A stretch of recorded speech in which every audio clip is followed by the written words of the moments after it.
it's mandatory, how do you operationalize it? If I'm a private sector organization and I refuse to register my people, what will be the consequence? So we bring all the relevant stakeholders to look at all the laws and strategies that we can do to ensure that health insurance is mandatory. So all those ramifications, we are looking at them so that we produce a very comprehensive document that the new government will approve, and it now becomes binding to everybody. The third committee that is working is Committee on Innovative Financing. One of the major issues in Nigeria is resources are very scarce. But we have realized that countries that have gone far in a trajectory towards attainment of universal health coverage, they have created what they call innovative financing strategies. If you cast your mind back some years back, nobody was talking about this telecommunication industry. Nobody has envisaged, has ever thought that this industry will grow to the level that it can churn out a lot of resources. So, and the kind of innovative financing that we see in some countries is that when you make a call, 1 kobo per second call equivalent will be removed and put in as a health insurance levy. So through that, massive amount of resources can be generated, and those resources can be used for the vulnerable group. We have also seen in the Financial Act there's what is called SSB tax, sugar, sweetened, and beverage taxes. Those commodities or those food items that have capacity to trigger healthcare conditions are being taxed, and the appropriate place that those resources should go, I think, should come to health insurance so as to provide health protection to the generality of people. So if the government prioritizes health, then all encumbrances that can militate against mobilization of resources for healthcare should be eliminated. When you take care of health challenges of your people and you reduce the out-of-pocket expenditure, you are indirectly lifting people out of poverty. So how can health be prioritized and be put on the topmost agenda? The new government should look at this document quickly and approve them and commence implementation, commence mobilization of the resources to cover the vulnerables. The framework for the implementation has been well elucidated in the state, by the creation of state health insurance agencies, by experimentation of this basic healthcare provision fund.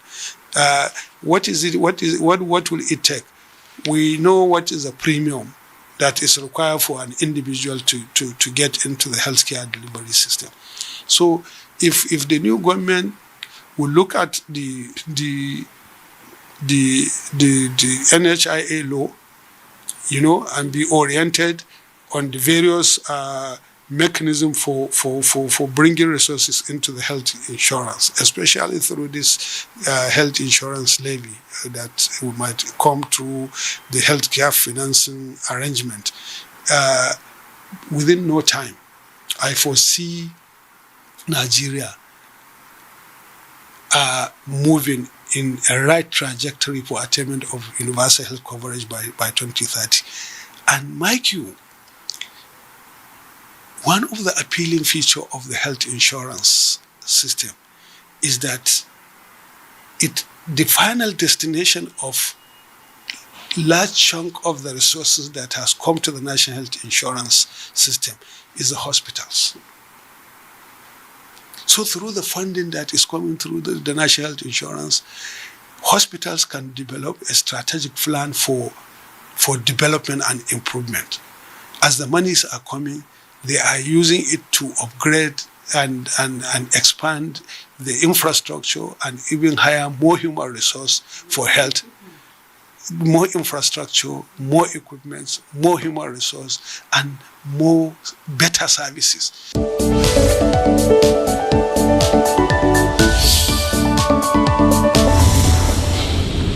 The president, given his experiences, has already set up a committee that came up with an agenda in virtually all of the sectors, including health. And I'm so happy that from the statements he has really made, he is going to prioritize health.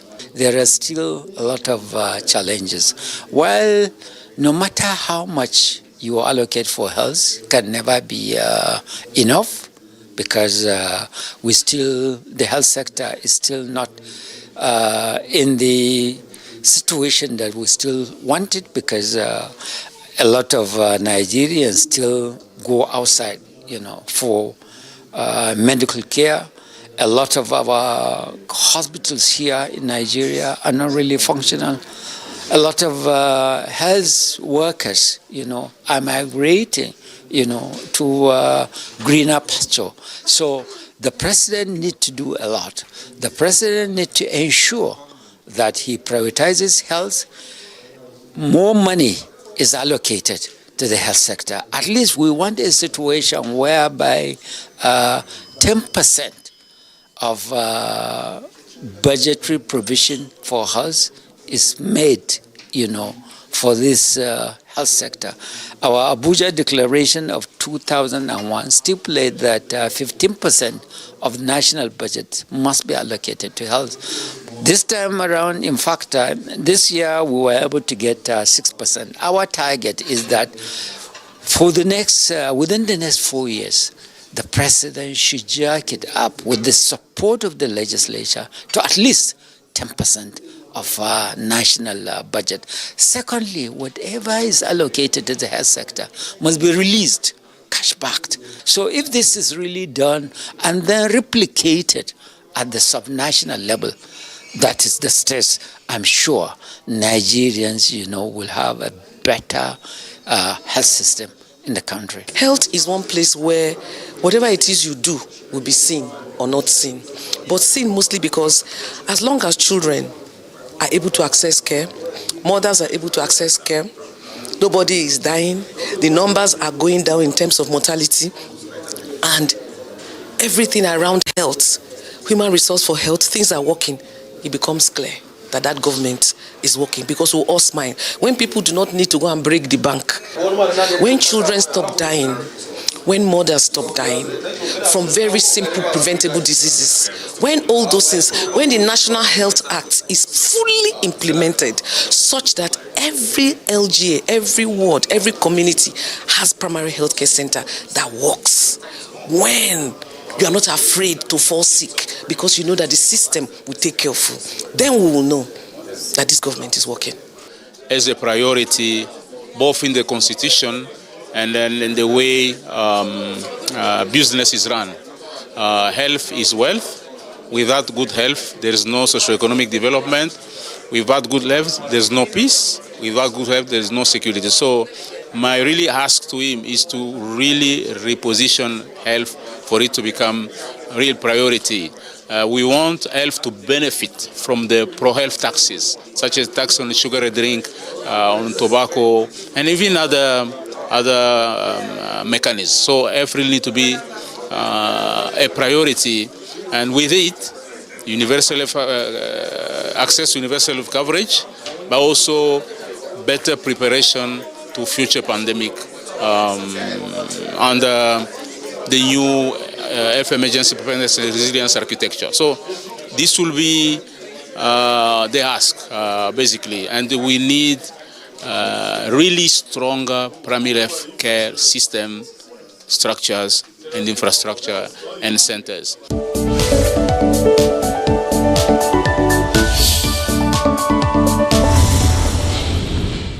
Pastor much we can take on this episode. Join us next week, same time, for the continuation, where we shall interact with other key players, including ordinary Nigerians, on their expectations and views, where moving the nation's health sector is concerned.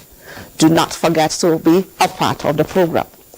You can watch these and past episodes on our YouTube channel. I am Wabi Abdullah. Thanks for watching. Until we come your way again, do take good care of your health.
We all have stories to tell. The small boy kicked me to open fire on me, so I said, okay, you can cut the right hand. So that's for how my right hand was cut off. He's working with clutch with which year that it was that guy. No, he's not an ordinary eye.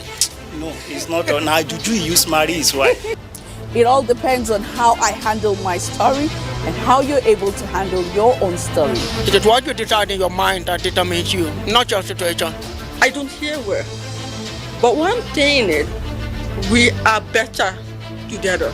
Dushma Lucy Pius, Welcome to Against All Odds on the Nigerian Television Authority, a program that brings to your doorstep the lives of persons with disability.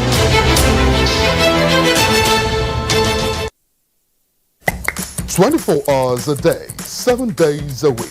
You can watch NTA International live on your TV, computer, iPad, tablet and phone. Log on to visiontv.co.uk and click on Entertainment, then NTAI. You can also download the iOS or Android app on your mobile devices to watch NTA International on the go, anywhere in the world. NTA International, your window to the world.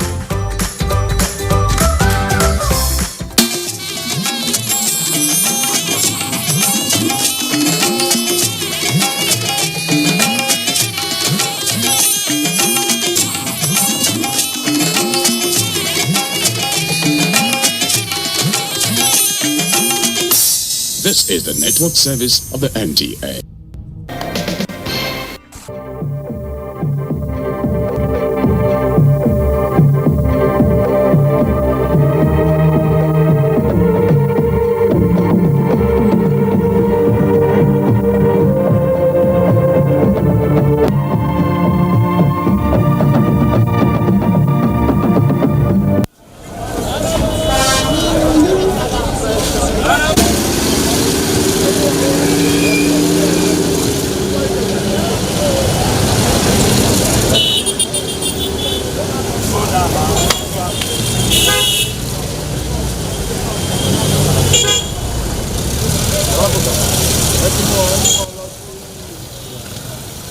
This location is situated in one of the western states in Nigeria.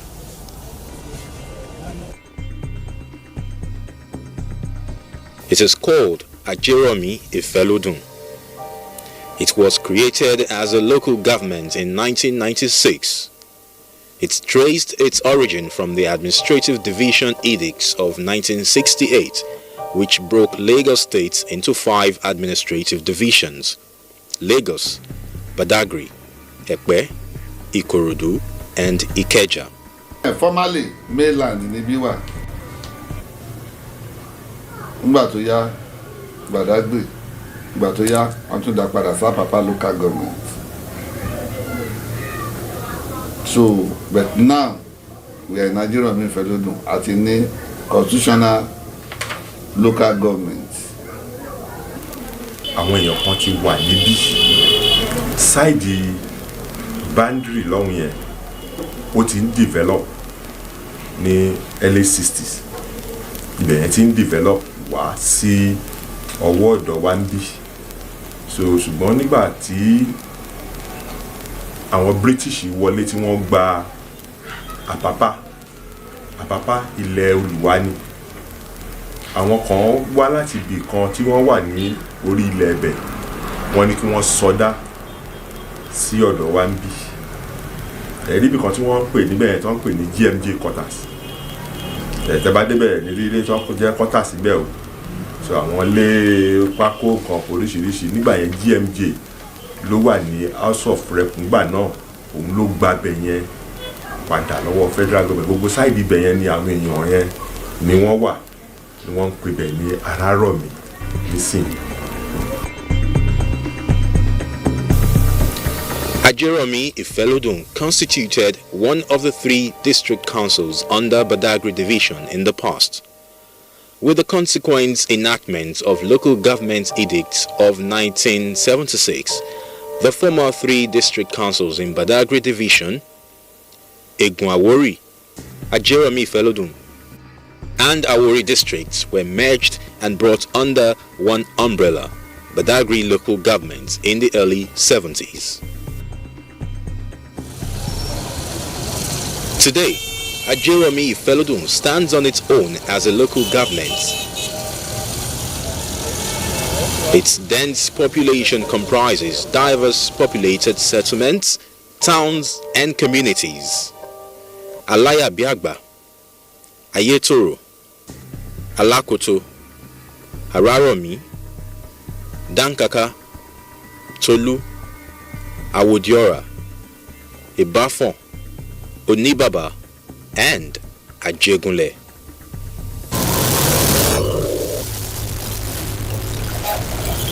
These communities are made up of people of different ethnic origins and cultures. Our grandfathers, they have lived for this area for more than 100 years.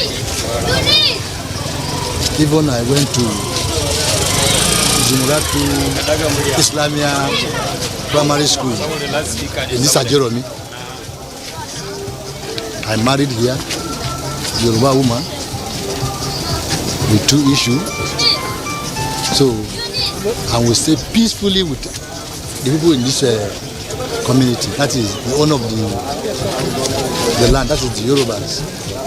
So, no wahala.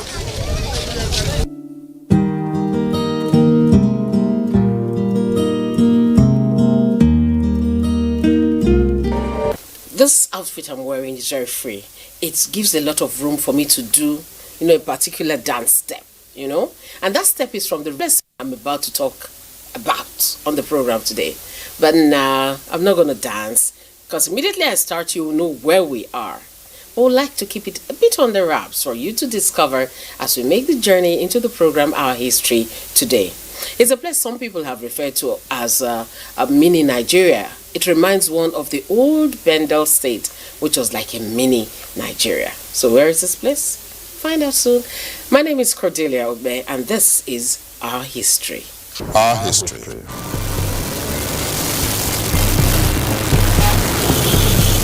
Like the many folk tales that heralded communities and nations, Ajegunle is not an exemption.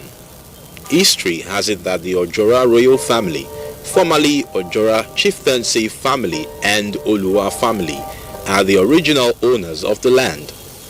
Osingotonje boundary is boundary between Federal Capital and Western region. Then Ibiba Federal Capital who belongs, and Ibiba in the first settlers, no one buying the Federal Capital. Formerly, Kato Debi, Dockyard Lawa La Papa, Ibiti Navy base once.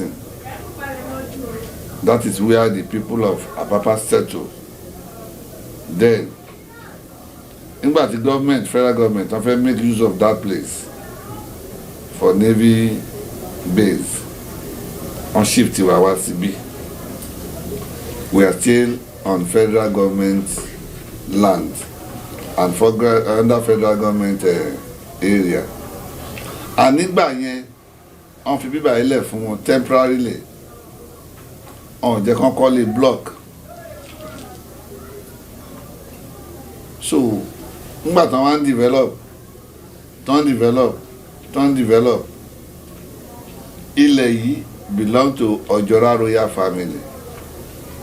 Oloto, as some place, Ojora, from this place to Apapa, Ajegunle, Orile, Abuja. Part of my two belongs to Ojora. That's where Ajegunle started. Ajegunle is one of the community under Ojora.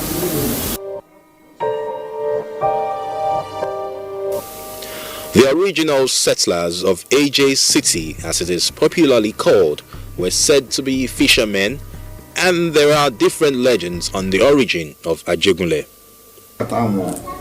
To access to CBD, in talk with any boys or the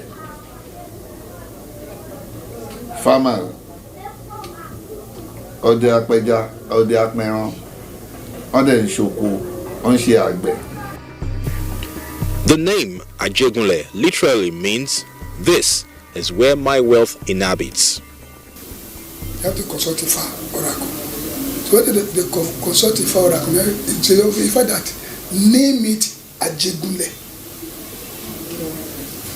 But Ajegunle is a wealth area. But don't call me any concrete.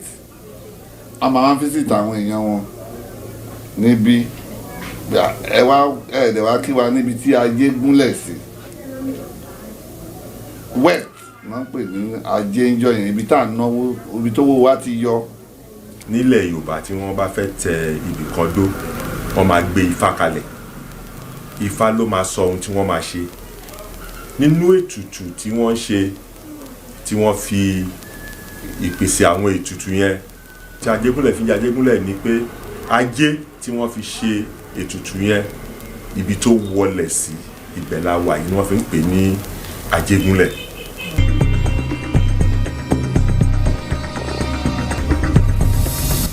This community houses the biggest and largest school complex in West Africa, the Tolu School Complex. This complex has 33 secondary schools and 8 primary schools. This is Tolu School Complex and is the largest complex in West Africa. Why is it called the largest complex? It is the largest complex because you have 33 secondary schools in this complex and 8 primary schools. All in Ajegunle here? All in Ajegunle. This is Olodi. What you are now is Olodi. It is also home to Apapa plants, old sites of the federal government's press building, and the popular boundary markets, now called Alaya Biagba Model Market.